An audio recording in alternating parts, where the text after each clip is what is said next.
আসসালামু আলাইকুম। Hello everyone, আপনারা সবাই কেমন আছেন? আশা করি আপনারা সবাই ভালো আছেন। আমিও ভালো আছি আলহামদুলিল্লাহ। আমি প্রীতি নোয়াখালী থেকে বলতেছি। আজকে অনেক বৃষ্টি হচ্ছে, তো এই বৃষ্টিতে হাজব্যান্ড এবং বাচ্চার বাইনা যে আম্মু তোমার হাতের একটু ভাজাভাজি কিছু হইলে ভালো হয়। তো যে কথা সেই কাজ, আমি ভাজাভাজির জন্য ভাবলাম যেহেতু ডাল একটু ব্লেন্ডার করাই আছে, তাহলে ডালের বড়া বানানো যাক। তো এই জন্য আমি ডালের বড়া বানাতে চলে আসলাম। প্রথমে পেঁয়াজ, কাঁচামরিচ, ধনেপাতা সব কুচি করে নিয়েছি।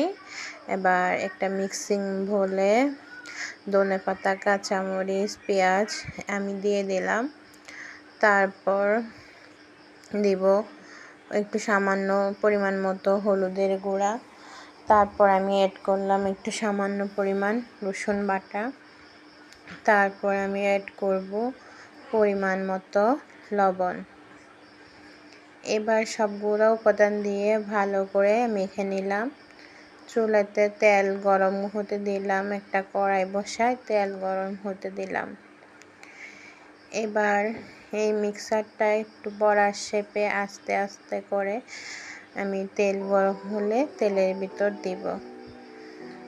তো তেল আগে কড়াই বসে কড়াইটা একটু ভালো করে গরম করে আমি তারপর তেল ঢেলে দিলাম।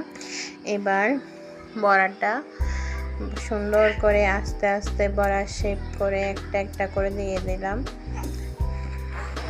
বৃষ্টির দিনে ভাজাভাজি খাইতে খুবই মজা লাগে, খুবই ভালো লাগে।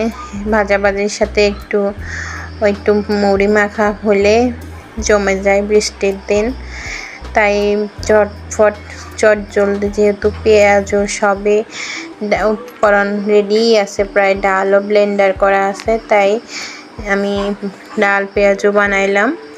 এভাবে সহজ রেসিপিতে ডাল পেঁয়াজও বানাবেন, দেখবেন আশা করি ভালো লাগবে।